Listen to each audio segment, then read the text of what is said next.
किसकी शुरुआत करूँगा मैं? इंडेक्स, और इससे रिलेटेड लॉज को समझेंगे। क्लियर है ना? बेसिक्स, एकदम बेसिक्स। अब बताओ जरा, कभी इस तरह के टर्म से आप फैमिलियर रहे होंगे, जैसे अगर a to the power m लिखा जा रहा है, याद करो, अगर a to the power m लिखा जा रहा है, a को हम लोग क्या बोलते थे, याद है ना? a को हम लोग बेस बोलते हैं। क्या बोलते हैं इसको? a को बेस बोला जाता है। Very good. और m जो a टू द पावर है m को ही क्या बोलते हैं हम लोग? पावर बोलते हैं। इस m को पावर बोलो, या फिर आप इसको इंडेक्स भी बोलते हो, इंडेक्स भी बोलते हो, या फिर इसको एक्सपोनेंट भी बोला जाता है। क्या बोला जाता है? एक्सपोनेंट।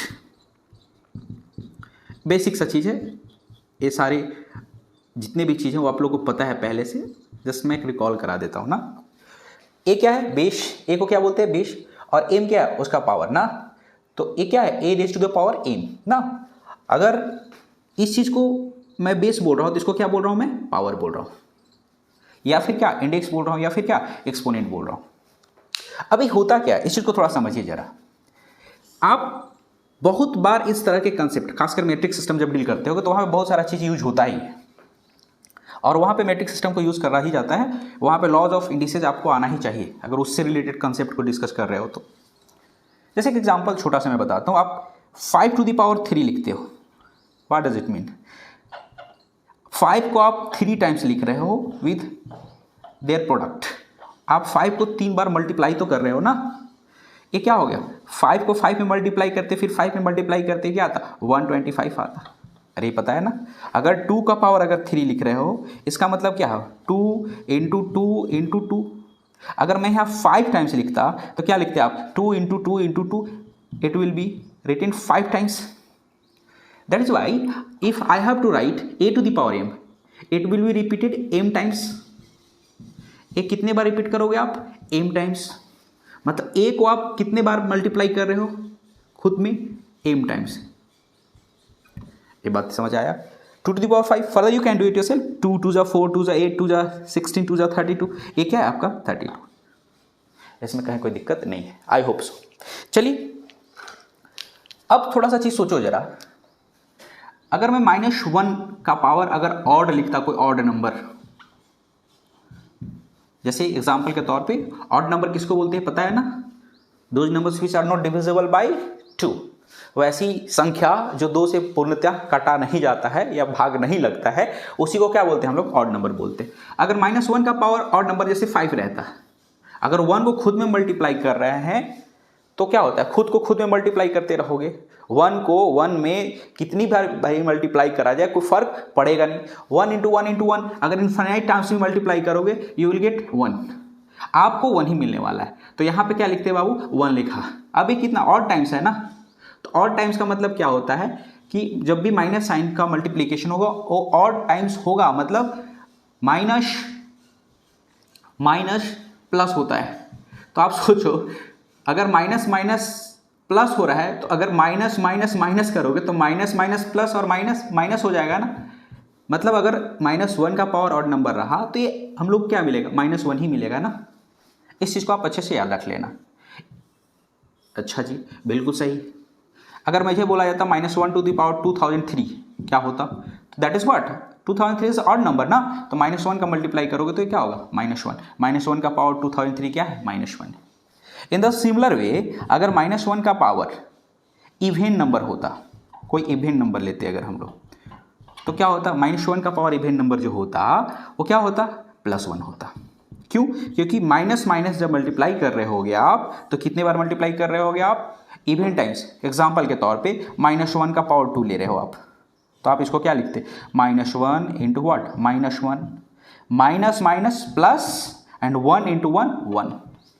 -1 का पावर अगर आप लिखते, सोचो 2008, ये इवेन नंबर है 2008 ना, तो क्या आप 1 ही मिलता ना। मतलब इन शॉर्ट आपको याद रखना है कि बाबू -1 का पावर अगर ऑड रहेगा तो -1 होगा, -1 का पावर अगर इवेन नंबर होगा तो 1 आएगा ना।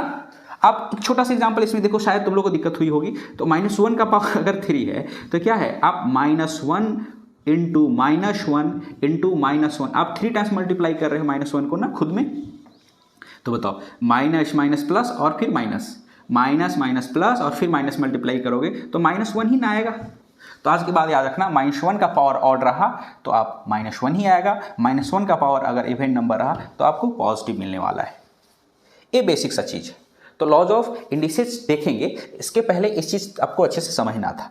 अगर मैं मान लेता हूँ सिंपली, अगर मैं -4 का पावर अगर मैं 3 लिखता, इसका मतलब क्या, आप माइनस को छोड़ दो, आप 4 को मल्टीप्लाई करो, 4 इंटू 4 आप लिख लिए, माइनस अगर साइन है उसका पावर 3 है, मतलब -1 यहाँ पे छुपा हुआ उसका पावर 3 है, तो -1 का पावर ऑड है, तो ये पूरे को आप ऐसे सॉल्व करो, अंत में माइनस साइन बैठा दोगे तो क्या हो जाएगा बताइए, 4 4 जा 16, 4 जा 64 एंड माइनस साइन आप पुट कर दो आगे। अच्छा जी, अगर आपके पास -8 रहता और इसका पावर 2 है तो आप क्या करोगे, आप एक तो बच्चा जैसा करते तो -8 इंटू -8 रखते, चलो ठीक है, माइनस माइनस प्लस हुआ, क्या 64 आ रहा है, चलिए अच्छा कोई दिक्कत नहीं है इसमें। लेकिन अगर यहीं पे -2 का पावर 6 लिखा जाता तो अब माइनस माइनस आप मल्टीप्लाई करते रहते क्या, नहीं ना। तो इसीलिए आपको बताया गया है कि अगर -2 का पावर 6 है तो आप पहले देख लो, -1 का पावर इवेंट नंबर है ना, अरे -1 का पावर ये इवेंट नंबर है ना, तो पहले ही पॉजिटिव हो गया हो। अब आपको 2 टू दी पावर 6 ही निकालना है, 2 टू दी पावर 6 निकालना है, मतलब 2 को आप मल्टीप्लाई करो कितने टाइम्स, 6 टाइम्स। चलिए देखिए तो 6 टाइम्स है क्या, 1 2 3 4 5 6, 6 टाइम्स। आप इसको खुद भी कर सकते हो, 2 2 जा 4 2 जा 8 इंटू 2 2 जा 4 2 जा 8, चंक्स में तोड़ दिया और उसके बाद क्या आया 64। तो ये है हम लोग जो बेसिक्स है, इस चीज़ को थोड़ा सा देखना है। अब थोड़ा सा इससे रिलेटेड कुछ लॉज होंगे, कुछ सर्टेन रूल्स होंगे, उन सारे रूल्स को समझते हैं। चलिए ठीक है ना, अच्छे से। अब देखो जरा इससे रिलेटेड रूल्स क्या क्या है। इससे रिलेटेड रूल्स जो है वो आपको ये बहुत फायदेमंद है और आपको उससे होना, आपका पास उसका कंसेप्ट होना भी चाहिए। देखिए क्या क्या है रूल्स, अच्छे से समझना है। अगर मैं मान लेता हूं, देखिएगा कुछ रूल्स फ्रेम करा रहा हूं, अच्छे से समझते चलना है। लॉज, कुछ लॉज हैं इंडिसेस से रिलेटेड, उन सारे लॉज को देख रहे हैं ना। देखिए द वेरी फर्स्ट लॉ मैं बता रहा हूं, फर्स्ट का मैं ए पार्ट बता रहा हूं, ध्यान सुनना। अगर मैं मान लेता हूं x एक कोई नंबर है जिसको बेस की तरह कंसीडर कर रहा हूं, अगर बेस का पावर m है into x to the power n, गौर करना बेसिस सेम है ना, यहाँ x का पावर m है और x to the power n है, बेसिस सेम है लेकिन एक्सपोनेंट क्या है, अलग अलग है। तो याद रखना इनकी एक्सपोनेंट जो होते हैं ना, दे आर एडेड अप, उनके एक्सपोनेंट को आप जोड़ दो, पावर को क्या करो जोड़ दो, इंडेक्स को क्या करो जोड़ दो। अरे क्लियर है ना। जैसे एग्जांपल के तौर पे मैं मान लेता हूं 4 टू दी पावर 3 हमने लिखा into what 4 to the power 2 लिखा, तो आप क्या करोगे, बेसिस सेम है ना, अरे बेसिस सेम है ना, उनके पावर को क्या करना है आपको ऐड कर देना है। तो क्या हो जाता 4 to the power 3 plus 2 that is what 4 to the power 5। Further you know 4 को मल्टीप्लाई करोगे 5 times. Is it clear to you, to all of you, very good. अच्छा जी, अगर मैं मान लेता हूं 3 का पावर 2 है इंटू 3 का पावर 5 है इंटू 3 का पावर 7 है, कितनी भी बार है, बेसिस क्या है देखिए तो सेम है ना, 3 3 3, 3 का पावर 2 है, 3 का पावर 5 है, 3 का पावर 7, तो बेसिस सेम होगा। तो क्या करोगे, there exponents will be added up, there indices will be added up, जितने भी पावर है उन सारे को क्या करोगे आप ऐड कर दोगे। तो 2 + 5 + 7, 2 + 5 + 7, बताइए तो जरा 2 + 5 + 7 कितना होता है, 2 + 5 7, 7 + 7 इज दैट 14 और नॉट, क्लियर है। अच्छा जी, वेरी गुड। आप लोग को बहुत सारा प्रॉब्लम मैट्रिक्स सिस्टम में जब डील करते वक्त आएगा तो इस तरह का आएगा 10 to the power 8 into 10 to the power 5 into 10 to the power 34, इस तरह का आएगा। तो आप क्या करोगे, श्योर सिंपली ऐड करना है एक्सपोनेंट को, बेसिस मतलब सेम है, पावर को क्या करोगे आप ऐड करोगे, 8 + 5 + 34 क्या हो जाएगा, 8 + 5 + 34 is that equal to what 8, 34 में 5 जोड़ रहे हो ना, 34 में 5 जोड़ रहे हो ना, 39, 39 में 8 जोड़ोगे कितना आएगा, इज दैट 47। तो अब यहाँ पे 8 सॉरी 8 नहीं 8 10 होना चाहिए था ना, ये क्या है 10 टू द पावर 47 था। क्लियर है, तो इस चीज़ को ध्यान देना है, क्लियर। तो ये क्या था, देख रहे थे यहाँ पे बेसिस क्या थे, जो पावर बेसिस जो है वो सेम है, पावर क्या थे अलग अलग। अगर मैं मान लेता हूँ, आपका कन्वर्स भी तो सही हो सकता है, आप ये भी तो पूछ सकते हो कि सर अगर बेसिस डिफरेंट हुए तो, अगर बेसिस डिफरेंट हुए जैसे x to the power m है into what y to the power, यहाँ पे मैं m रख रहा हूँ। अब देखो तो बेसिस डिफरेंट है लेकिन पावर सेम है ना, बेसिस डिफरेंट है, बेसिस देख लो इसका बेस x है और इसका बेस y है लेकिन पावर क्या है सेम है, तो देखो ये मल्टीप्लीकेशन में ही है ना, तो आप सिंपली क्या कर दो x into y to the power m, आप इसको ऐसे यूज कर सकते हो, इसको कोई भी दिक्कत की बात नहीं है। यहाँ पे क्या है बेसिस क्या है, बेसिस क्या है, यहाँ पे बेसिस क्या है डिफरेंट है लेकिन पावर क्या है सेम है। जैसे अगर मैं मान लेता हूँ कहीं ऐसा मिला 10 टू द पावर 3 है इंटू मान लेता हूँ 4 टू द पावर 3 है इंटू 2 टू द पावर 3 है, 2 से ज़्यादा भी ले सकते हैं, कोई फर्क नहीं पड़ने वाला है। तो क्या हो जाता है बताइए, आप सिंपली करो 10 into 4 into 2 to the power 3, तो क्या हो जाएगा 10 इंटू 4 इंटू 2 आता है 10 4 जा 40 ना, 42 जा 80 ना, that is what 80 to the power 3।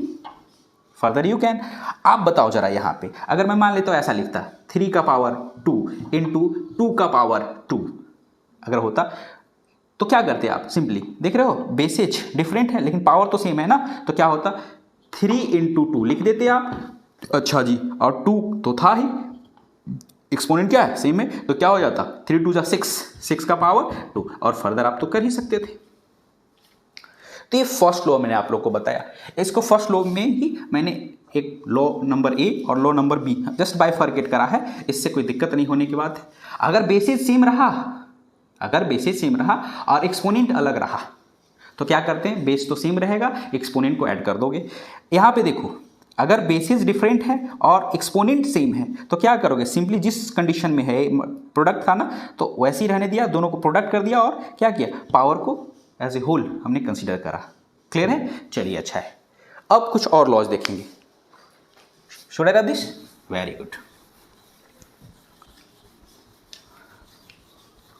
चलिए अच्छा बात है, इस लॉ को अच्छे से आपको समझना था। अब देखिए कुछ और लॉज हैं, सेकंड सीक्वेंस में मैं बात कर रहा हूँ, सारा याद रखते चलना अच्छे से आप लोग।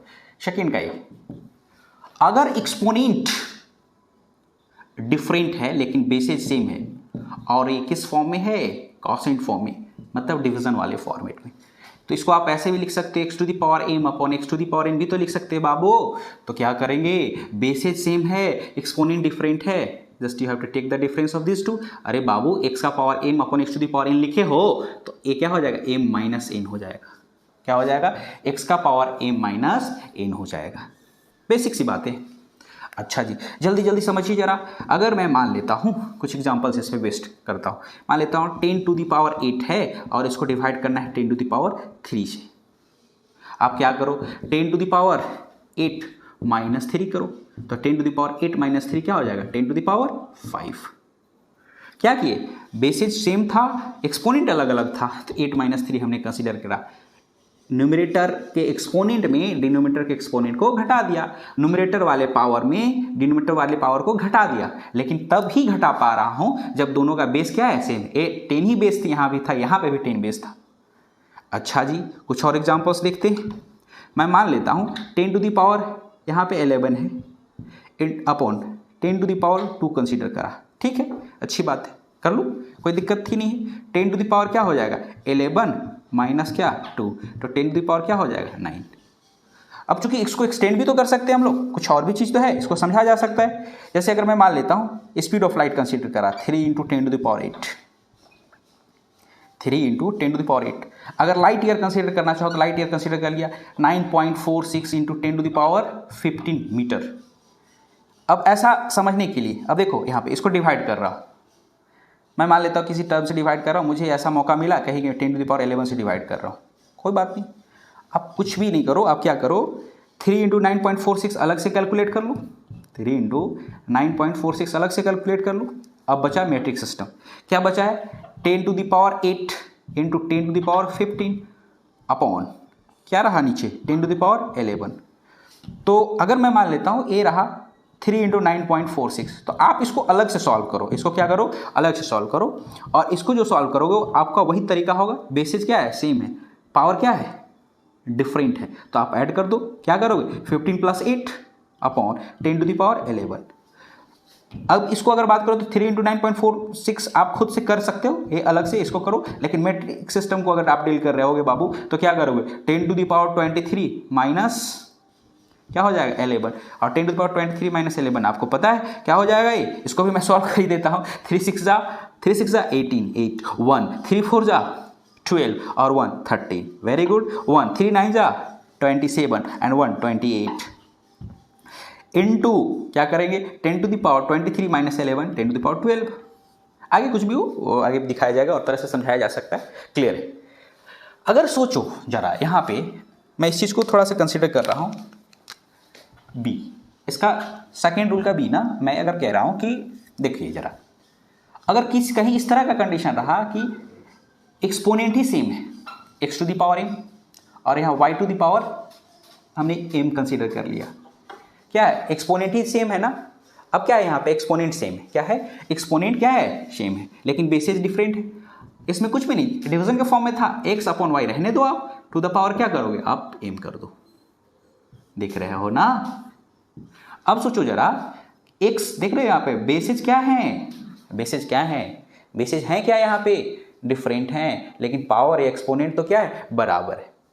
अब देखो जरा यहाँ पे, अब सोचो जरा इस चीज़ को, कुछ एग्जाम्पल लोगे तो आप समझ जाओगे खुद से ही। जैसे अगर मैं मान लेता हूँ 10 टू द पावर 8 है तो अच्छा बात है, ये 2 टू द पावर 8 हमने कंसीडर करा, तो अब क्या कर सकता है इसको, बेसिस सेम है, नहीं बेसिस सेम नहीं है, एक्सपोनेंट सेम है, एक्सपोनेंट सेम है बेसिस डिफरेंट है, तो आप इसको क्या लिखोगे 10 अपॉन 2 टू द पावर 8 लिखेंगे। अब आपको तो पता है 10 अपॉन 2 5 होगा, 5 टू द पावर 8, तो आप इसको आसानी से समझ सकते हो, 5 को मल्टीप्लाई कर लेना 8 से। कुछ और एग्जाम्पल्स देखते हैं, जैसे देखो मान लेता हूँ ऐसे 10 टू द पावर ऐसा रहा, 10 टू द पावर 3 रहा, अब अपॉन मान लेता हूँ ऐसे 5 टू द पावर 3 रहा। अब मल्टीप्लाई करोगे सॉल्व करोगे उस तरह से नहीं जाना, आप डायरेक्टली इस लो को लगाओ, और क्या होगा ये 10 अपॉन 5 टू द पावर 3, तो ये क्या हो गया 10 अपॉन 5, देख रहे हो 10 अपॉन 5, 5 से 10 कैंसिल होगा ना, that is 2 to the power 3, further you can. अब इन सारी चीज़ों को आपको समझना था, तो सेकेंड लॉ जो मैंने पढ़ाया इसमें ए और बी मैंने बाइफरकेट करके पढ़ाया, इन दोनों लॉ को अच्छे से समझना है, ठीक है। अच्छा जी, मैं इसको रब कर रहा हूं, अब थर्ड लॉ की ओर रुख करेंगे और थर्ड लॉ को और अच्छे से समझते हैं क्या कहता है। बेसिक से सारा चीज अच्छे से समझ में आएगा, कोई दिक्कत होना नहीं है। थर्ड मैं मान लेता हूं अगर कहीं इस तरह की बातें हुई, जैसे देखो थर्ड का ए, समझना, अगर कहीं इस तरह की बातें हुई जैसे कि x to the power m है और इसका पावर n है, ऐसे अगर x to the power m है और इसका पावर क्या n है, तो इसको कैसे सॉल्व करोगे, तो याद रखना x का power m to the power n है ना, तो ये क्या हो जाएगा x का power m into what n, ये मल्टीप्लाई कर जाएगा, समझ रहे हो ना, समझ सकते हो, कोई बड़ा चीज़ नहीं है। जैसे अगर मैं मान लेता हूँ x टू द पावर 2 है और इसका पावर 3 है, तो इसका मतलब क्या होगा, x का पावर 2 को आप ऐसे लिख रहे हो, x का पावर 2 को 3 टाइम्स लिख रहे हो, x का पावर 2 इंटू एक्स का पावर 2, अरे यही तो बताया था, अगर इसका पावर 3 लिख रहे हो तो इसका मतलब ये रिपीट कर रहे हो आप 3 टाइम्स ना। अभी ना डिस्कस करा गया था कि अगर a to the power m रख रहे हो तो क्या होगा a into a into a into a m times repeat करोगे, और अगर यहाँ पे 5 होता तो 5 टाइम्स रिपीट करते, 1 2 3 4 और क्या होता एक 5, ऐसे रिपीट करते। एक्जैक्टली वही तो हो रहा है यहाँ पे, एक्स स्क्वायर को रिपीट कर रहे हो 3 टाइम्स, तो क्या आता x का पावर ऐड करते तो 2 + 2 + 2 आता, तो क्या होता x का पावर 6 ही होता ना। तो याद रखना आप डायरेक्ट इसको यूज कर सकते हो, तो क्या होता है x का पावर 2 टू द पावर 3 है, तो आप क्या करोगे सिंपली x का पावर 2 इंटू 3 करो, क्या होगा तुम्हारे पास x टू द पावर 6 होगा। अच्छा जी, बिल्कुल सही चीज़ है, x टू द पावर 5 रहा और इसका पावर मैंने मान लेता हूँ, कहीं इस तरह का नौबत आता है करना पड़े अगर आप लोगों को 8, तो आप क्या करो x का पावर 5, ये क्या हो जाएगा x का पावर 5 इंटू 8, तो क्या होगा x का पावर 40। अगर इस तरह का रहा, जैसे मैं मान लेता हूँ 10 टू द पावर 4 है और इसका पावर अगर 5 दे दिया, तो आप क्या लिखोगे, 10 टू दी पावर 4 इंटू 5 क्या हो जाएगा, 10 टू दी पावर 20 होगा। ऐसे ही आप सोच कर देखो, 5 का पावर 3 है, क्या है, 5 का पावर 3 है, इसका पावर 7 ले लिया, तो क्या करते, 5 का पावर 3 इंटू 7 ये क्या होता, 5 का पावर 21 हो जाता। अच्छा जी, बिल्कुल सही है, यहाँ तक समझ आया होगा। अब एक चीज़ इसमें और समझना है, लेकिन अगर ब्रैकेट का कोई कंसेप्ट नहीं होता, अगर ब्रैकेट का कोई कंसेप्ट नहीं होता तो क्या होता, जैसे देखो, अगर मुझे वैल्यू निकालना हो तो x का पावर m है और इसका पावर n है, ऐसे तो याद रखना ये जो वैल्यू जो है ना, ये ऊपर से ऑपरेट करना शुरू करता। इस चीज़ को थोड़ा अच्छे से समझना, जैसे एग्जांपल से समझना अच्छे से। मैं फिर से रिपीट कर रहा हूँ, x का पावर m है, टू द पावर n है, तो वैल्यू ऊपर से ऑपरेट करता। जैसे एग्जांपल के तौर पे समझना जरा, बहुत ही इंपॉर्टेंट है। अगर मैं मान लेता हूँ 5 का पावर 3 का पावर 2 लिखा, तो वैल्यू ऊपर से ऑपरेट कराओ आप इधर से, मतलब 5 का पावर ये 3 का पावर 2 होगा, तो 3 का पावर 2 क्या होता है 9, और ये करेक्ट होगा। कभी गलती से भी आप ऐसे मत लिखना कि 5 का पावर 3, तो 5 का पावर 3 होता तो क्या 125 हो जाता। अरे 5 को 3 टाइम्स मल्टीप्लाई करते ना, तो 5 इंटू 5 इंटू 5 125 होता ना, तो 125 का पावर 2 मत कर देना ऐसे, ये बिल्कुल गलत है, बिल्कुल ही गलत है। ऐसे और भी एग्जाम्पल तुम लोग सोच सकते हो, जैसे अगर मैं मान लेता हूँ 4 का पावर 2 का पावर 3 होता, तो क्या लिखते हैं इसको, 4 का पावर, पहले 2 टू दी पावर 3 सॉल्व करो, तो 2 टू दी पावर 3 8 होता है ना, तो 4 टू दी पावर 8 लिखते हैं हम लोग, ये बिल्कुल सही होता है ना। आप अगर कहीं इस तरह का, कभी इस तरह का समझने को मिल जाए, जैसे 5 का पावर है, ये 3 है, 3 का पावर 2 है, का पावर 1 है, इसका पावर 5 है, तो वैल्यू कहाँ से ऊपर ऑपरेट कराओगे, ऊपर से। 1 का पावर 5 पहले सॉल्व करते, तो 1 का पावर 5 तो 1 ही होता, तो क्या लिखते 3 का पावर 2।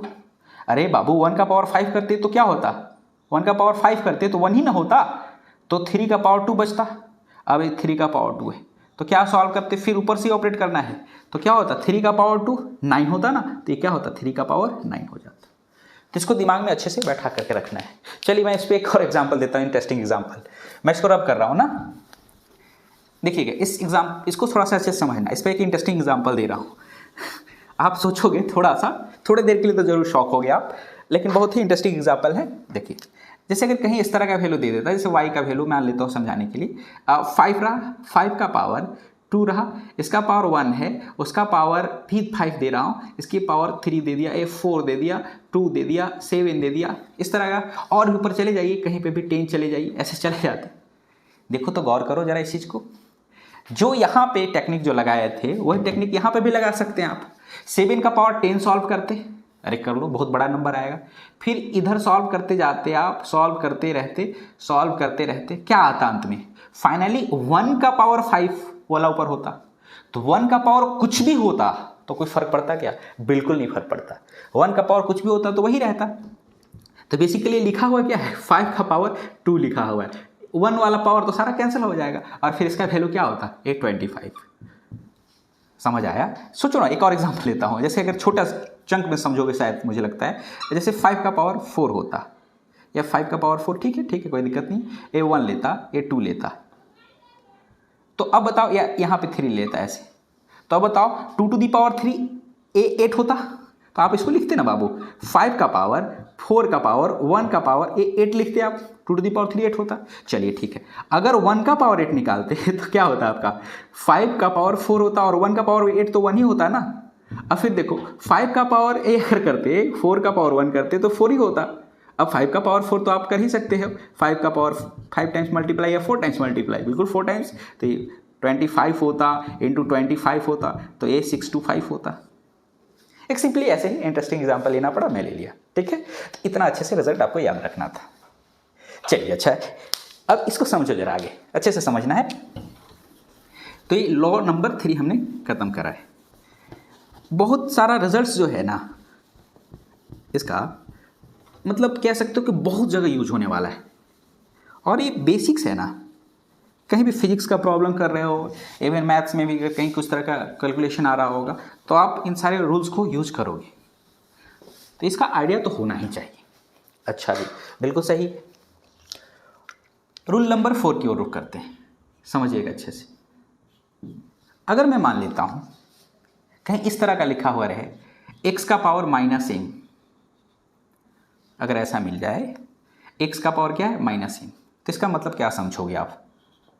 पॉइंट नंबर ए, इसका मतलब होता है कि अगर एक्सपोनेंट नेगेटिव है तो आप एक्सपोनेंट को पॉजिटिव में कन्वर्ट कर सकते हो। ये नीचे जाकर क्या हो जाएगा, x to the power m हो जाएगा। क्या हो जाएगा? 1/x to the power m हो जाएगा। इसको आप अच्छे से याद रखना। या फिर ऐसे भी बोल सकते हो, कहीं अगर इस तरह का वैल्यू आ गया मतलब मैं मान लेता हूँ x to the power m है, तो आप उसको अगर नीचे ले जाओगे तो 1/x to the power -m करना पड़ेगा। अरे एक ही चीज़।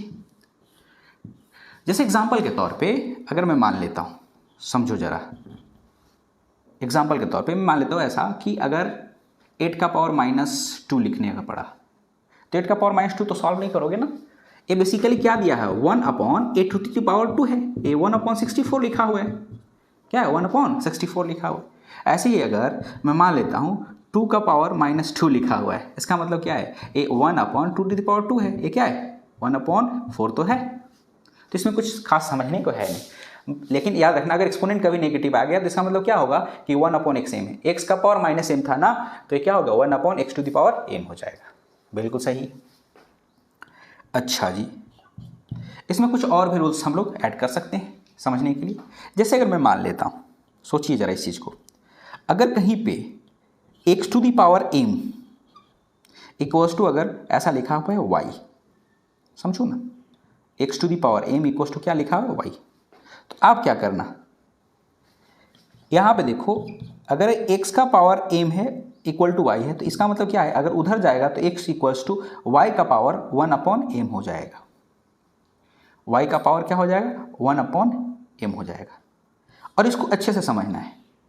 तो आपके दिमाग में आ सकता है कि सर y का पावर 1/m का मतलब क्या है, y का पावर 1/m का मतलब क्या है, इसको अच्छे से समझना है। जैसे देखो एग्जाम्पल के तौर पे, मैं यहाँ एग्जाम्पल ले रहा हूँ ना, समझना है अच्छे से। अगर मैं मान लेता हूँ x का पावर 3 इक्वल्स टू ऐसा लिखा 8 लिख दिया ऐसे, तो इसका मतलब क्या है कि a वाला जो है उधर जाकर के क्यूब रूट में कन्वर्ट हो रहा है। मतलब x जो है वो 8 का पावर 1/3 बन रहा है। x इक्वल्स टू क्या बन रहा है, वो 8 का पावर 1/3 बन रहा है। अब अगर सोचो x का पावर, यहाँ गौर करना, x इक्वल्स टू 8 का पावर अगर 1/3 बन रहा है तो आप इसको सॉल्व कर सकते थे। x तो x है, चलिए अच्छा है जी, x तो x है। 8 को आप 2 के फॉर्मेट में लिख सकते थे शायद, 2 का पावर 3 पता है, और ये क्या 1/3 होगा। अब हमने लास्ट कुछ एग्जांपल्स बताया आप लोगों को, ये क्या होता है, मल्टीप्लाई हो जाता है ना, 3 × 1/3, तो ये 3 कैंसिल हो जाता, तो x का वैल्यू क्या मिलता, केवल 2 मिल जाता। समझ रहे हो ना। अगर इस तरह का रहा तो ऐसे ही आपको याद रखना है। जैसे सोचो इसको, और अगर रूल फ्रेम करना चाहते हो तो आप कर सकते हो। रूल जैसे सी मैं बना दे रहा हूँ। जैसे अगर कभी ऐसा रहा, मैं बार बार रिपीट कर रहा हूँ, कभी इस तरह x का पावर 1/n लिखा हुआ है ऐसे, तो इसका मतलब क्या है, x का पावर यहाँ a ऐसे है, रूट बोला जा सकता है। जैसे 2 रहा तो स्क्वायर रूट बोलेंगे, 3 रहा तो क्यूब रूट बोला जाएगा। इस तरह की बातें होंगी और आपको पता है। जैसे अगर मैं मान लेता हूँ एग्जाम्पल, कुछ चीज़ तो आपको याद रखना ही चाहिए। जैसे x है और ऐसा है, कुछ भी नहीं लिखा हुआ है, ये बेसिकली क्या है, x का पावर 1/2 है। क्या है, x का पावर 1/2 है। अगर ऐसा है x है और यहाँ 3 है हिडन, तो इसका मतलब क्या है, ये x का पावर 1/3 है। बेसिक सी बातें हैं, कुछ खास बात नहीं है। अगर यहाँ x है तो यहाँ पे क्या है, 4 है। अगर है तो इसका मतलब कि x का पावर 1/4 होगा। थोड़ा इसमें और क्लैरिटी में ला रहा हूँ, इसको समझिए जरा अच्छे से ना। देखिए मैं इसको रब कर रहा हूँ और उसमें थोड़ा और क्लैरिटी में ला रहा हूँ, इसको अच्छे से समझना है। इसका मतलब क्या है, जैसे आप सोचो अगर ऐसा लिखा हुआ है, ऐसे लिखा हुआ है, मान ले तो 4 लिखा हुआ है, 64 ऐसा लिखा हुआ है, तो इसका मतलब है कि स्क्वायर रूट है, यहाँ 2 हिडन है, वो लिखा नहीं जाता है। तो इसको आप क्या लिख सकते हो, 64 का पावर 1/2 है। अब बताओ 64 का फैक्टराइजेशन तो आता है, आप फैक्टर करते होगे, तो आप लिख सकते हो इसको 8 का पावर 2 है। 64 को 8 का पावर 2 लिख सकते हो, और ये क्या 1/2। तो बताओ जरा 8 का पावर 2 इंटू क्या हो जाएगा 1/2, तो 2 कटा, तो ये क्या हो गया 8। ये स्क्वायर रूट था, ये आसानी से समझ में आ गया होगा। लेकिन अगर मैं यहीं पे मैं मान लेता हूँ 64 ही रखा। अब यहाँ पे यहाँ क्यूब रूट ऐसा लिया हूँ 3, गौर करना है यहाँ पे 3। तो इसका मतलब क्या होगा, 64 को पहले फैक्टर करके देखो, 64 को फैक्टर करो अच्छे से। ये 2 है, ये क्या होगा 32 आता है सबको अच्छे से जी। 2 रहा, 32 को भी आप डिवाइड करो 16 आएगा। 2 को फर्दर 16 को 2 से फर्दर डिवाइड करो 8 आएगा। फर्दर डिवाइड करो 8 को 4 आएगा। फर्दर डिवाइड करो 4 को 2 से 2 आएगा। मतलब 64 को आप क्या लिख सकते हो, 64 को आप क्या लिख सकते हो, तो 64 को लिख सकते हो 2 into 2 into 2 into 2 into 2 into 2, मतलब 2 टू द पावर 8 तो लिख सकते हो ना, सॉरी 2 टू द पावर 6 ना, 2 टू द पावर 6 तो लिख सकते हो। अच्छा है जी, बिल्कुल सही है, बिल्कुल सही है, बिल्कुल ही सही है। अब यहाँ पे क्यूब रूट है, तो आप सोच करके देखो यहाँ पे 64 को कैसे लिखते। अगर ये रहता तो यहाँ पे क्या लिखते, 64 था तो इसको 2 into 2 into 2 into 2 into 2 into 2 लिखते। यहाँ 3 है हिडन, मतलब रिपीट होने वाला टर्म कितने बार रिपीट होता। यहाँ देख रहे हो 8 का पावर 2 था, यहाँ पे 2 का पावर क्या है, 2 का पावर 1 इतना है 6 है ना।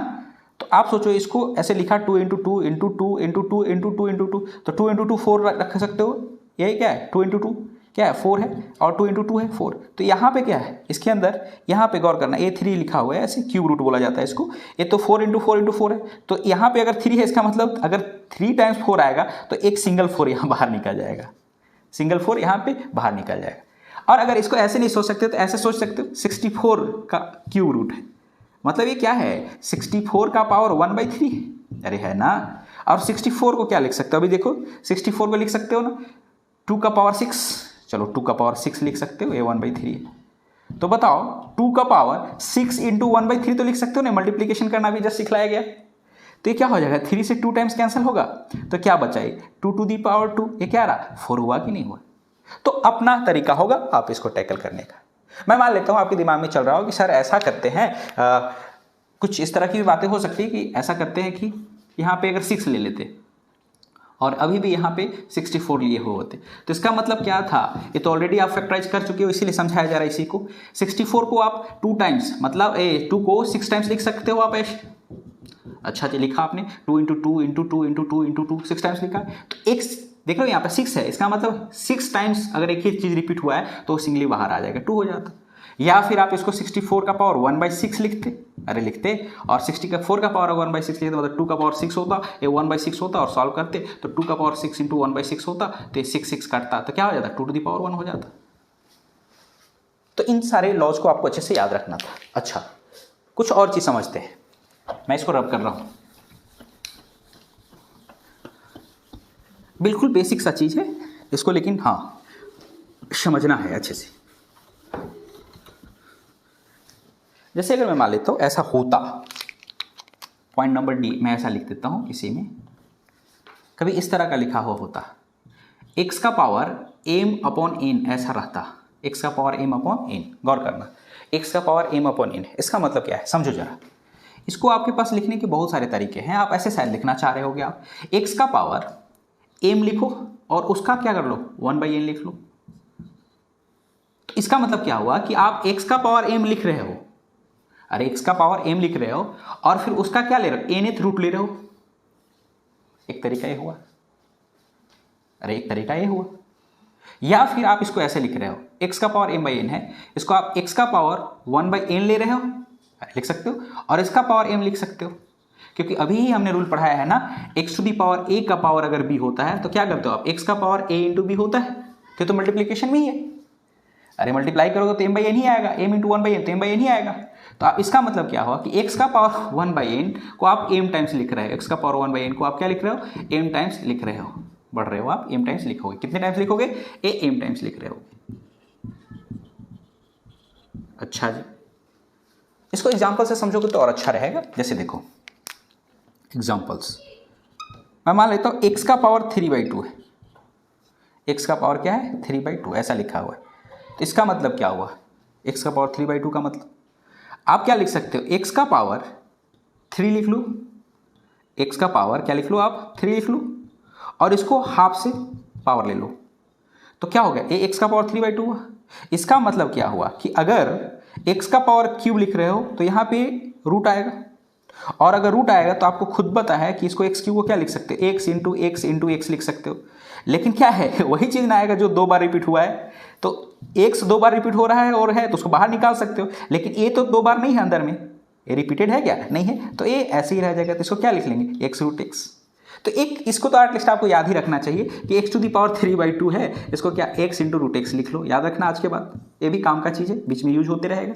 जैसे एग्जाम्पल के तौर पे मैं मान लेता हूँ ऐसा कहीं मौका मिल गया 16 टू द पावर 3/2। अब उतना सॉल्व नहीं करना है आपको, अब डायरेक्ट याद रखो 16 इंटू √16 हो गया, तो क्या करोगे बताओ, 16 तो 16, √16 का स्क्वायर रूट क्या 4 होता है, तो क्या हो गया 64 हो गया। कभी इस तरह का मौका मिल जाए अगर 4 का पावर 3/2 निकालना है तो आप क्या करोगे, सिंपली 4√4 हो गया, तो क्या करोगे आप 4 इंटू √4 कितना 2 ना, तो ये क्या होगा 4 2 8। अरे सिंपल सा है ना, ये सब बहुत ही सिंपल सा एग्जाम्पल है, समझते रहना है। लेकिन हाँ क्लैरिटी आ रही है थोड़ा बहुत, बिल्कुल। कुछ और एग्जाम्पल अगर देखना है, जैसे अगर एग्जाम्पल कभी इस तरह का मौका मिल जाए, कभी x का पावर है x² प्लस r² का पावर 3/2 रहा, तो ये क्या है basically x² plus r² term बाहर निकला है और इसका अंडर रूट है x² प्लस r²। खैर इसमें तो जाना नहीं है, अभी बेसिक सी बातें हो रही, तो आपको ये सब याद रखना है। अरे क्लैरिटी आ रहा है, अच्छे से समझ आ रहा है तुम लोग को, वेरी गुड। अच्छा जी, तो x to the power m/n का मतलब तुम लोग को समझाया गया, x to the power m/n का मतलब यही होता है। आप इसको और भी तरीके से समझ सकते हो, बहुत सारे इस पर एग्जाम्पल लिया जा सकता है, एग्जाम्पल्स लेंगे तो और अच्छे से क्लैरिटी आएगी ना। चलिए अच्छा जी, वेरी गुड। तो इतने रूल्स आपको याद रखने हैं, मैं इसको रब कर रहा हूं और समझिए अच्छे से। कुछ और रूल्स हैं उसको आप याद रखना है। अगर मैं मान लेता हूं रूल नंबर शायद ही 5 रहा होगा, अगर मैं मान लेता हूं x का पावर अगर 0 है, x टू दी पावर 0 है, x का पावर क्या है 0, तो याद रखना ये 1 होगा, बिल्कुल सही। x का पावर अगर 0 हुआ तो इसका वैल्यू क्या होगा 1। जैसे एग्जांपल के तौर पे अगर 5 का पावर 0 हुआ तो ये क्या होगा 1, 4 टू दी पावर 0 हुआ तो भी 1, 3/2 टू दी पावर 0 हुआ तो भी 1, क्लियर है। -2 का पावर 0 हुआ तो भी क्या होगा 1, -6 का पावर 0 हुआ तो भी क्या होगा 1। अरे क्लियर है। 8/3 का पावर 0 हुआ तो भी 1, किसी का भी पावर 0 होगा तो ये क्या होगा 1। लेकिन कभी गलती से भी 0 का पावर 0 1 मत बोल देना, ये दूसरे तरह का फॉर्मेट है ना, ये इनडिटरमिनेट फॉर्म है। कैसा फॉर्म है इसको, तो इसलिए याद रखना यहाँ x0 नहीं मानना है, ये अलग तरह का चीज़ है। मतलब यहाँ अभी फिलहाल आपको याद रखना x0 नहीं होना चाहिए, 0 का पावर 0 नहीं होता है, इसको बोला जाता है इनडिटरमिनेट फॉर्म। कौन सा फॉर्म बाबू, इनडिटरमिनेट फॉर्म। मतलब इसके अलग अलग केसेज में अलग अलग वैल्यू आएंगे, ये अपना वैल्यू जो है अपना चेंज करेगा, इसीलिए इसको बोला जाता है इनडिटरमिनेट फॉर्म। कितना क्या बोला जाता है, इनडिटरमिनेट फॉर्म। आई होप ये सारे रिजल्ट्स आपके दिमाग में बैठे होंगे। अच्छा कुछ और एग्जांपल्स मैं लेकर के दिखा रहा हूँ, मैं इसको रफ कर रहा हूँ। चलिए अच्छा है, बिल्कुल सही है, बिल्कुल ही सही है। 6 पॉइंट नंबर 6 कभी इस तरह आप लोग को देखने को मिलेगा, जैसे मैं मान लेता हूँ ऐसा रहा, x का पावर m है और इक्वल टू y का पावर m है। अगर ऐसा है x का पावर m है और y का पावर m है, तो आप फ्रिक्वेंटली लिख सकते हो कि x किसके बराबर है, x जो है किसके बराबर है, y के बराबर है। कोई दिक्कत ही नहीं है ऐसा लिखने में। जैसे एग्जाम्पल के तौर पे कभी इस तरह का अगर हो गया मौका मिला कहीं कि x का पावर 8 आ रहा है और इधर आ रहा है 5 का पावर 8, देख रहे हो ना, बेसिस क्या है पता नहीं, डिफरेंट होगा या सेम होगा वो तो बात की बात है, लेकिन इतना तो पता है यहाँ पे कि पावर क्या है, पावर जो है वो क्या है सेम है। तो x किसके बराबर होगा, एकदम 5 के बराबर होगा। आप फ्रिक्वेंटली यूज कीजिए इस सब चीज़ को, कोई दिक्कत नहीं। जैसे अगर कहीं पे इस तरह का मौका मिला, अगर लिखने को आगे x का पावर 2 है और कहीं दिखा मैं मान लेता हूँ कि 8 का पावर 2 है, तो x इक्वल्स टू आप क्या लिखोगे 8, और क्या, इसमें कोई दिक्कत नहीं। अच्छा इसका कन्वर्स भी तो हो सकता है, क्या हो सकता है बताइए ज़रा। अगर मैं मान लेता हूँ यहाँ पे x का पावर a है, a m है और x का पावर n है। अब क्या है देख रहे हो ना, बेसिस क्या है सेम है, एक्सपोनेंट भी सेम होंगे। अगर ऐसा है वाकई में, अगर दोनों को बराबर होना है तो यहाँ पे भी आप लिख सकते हो क्या, m इक्वल्स टू आप n फ्रिक्वेंटली यूज कर सकते हो। कहीं मौका मिल सकता है ऐसा लिखने को, देखने को मिलेगा, उस चीज़ को आप समझ सकते हो आप। जैसे क्या है यहाँ पे अच्छा, वही चीज़ है, उसी एक ही चीज़ है, उसमें कोई दिक्कत नहीं है। मैं मान लेता हूँ ऐसा रहा एग्जाम्पल के तौर पे 4⁻³ है इक्वल्स टू 4 का पावर m है, ऐसा है। 4 का पावर 3 है और 4 का पावर क्या है, m है। तो आप m इक्वल्स टू क्या लिख सकते हो, 3 लिख सकते हो। अच्छा, इस एग्जाम्पल में आप शायद चाह रहे थे x का पावर m है, अगर y का पावर m है तो कैसे बराबर हो। x का पावर 8 था, 5 का पावर 8 था, तो x का वैल्यू 5 लिखा ना। x का पावर 2 था, 8 का पावर 2 था, तो x का वैल्यू 8 लिखा ना। अब यहाँ पे देखो x दोनों सेम था, ये 4 का पावर 3 था, 4 का पावर m है, अरे है ना। तो आप यहाँ m का वैल्यू 3 लिखा ना, कोई दिक्कत नहीं है। इस तरह का यूज करा ही जा सकता है और किया ही जाता है। जैसे अगर कभी 8 का पावर 5 रहा और इधर 8 का पावर n रहा, तो n का वैल्यू आप सिंपली लिख सकते हो, क्या n का वैल्यू क्या होगा, 5। आई होप जितने भी बेसिक रिजल्ट्स थे लॉ ऑफ इंडिसेस से रिलेटेड, उन सारे बातों का मैं डिस्कशन करा हूँ, शायद समझ आया हो। आप कोशिश कीजिए अच्छे से समझ करके, और कहीं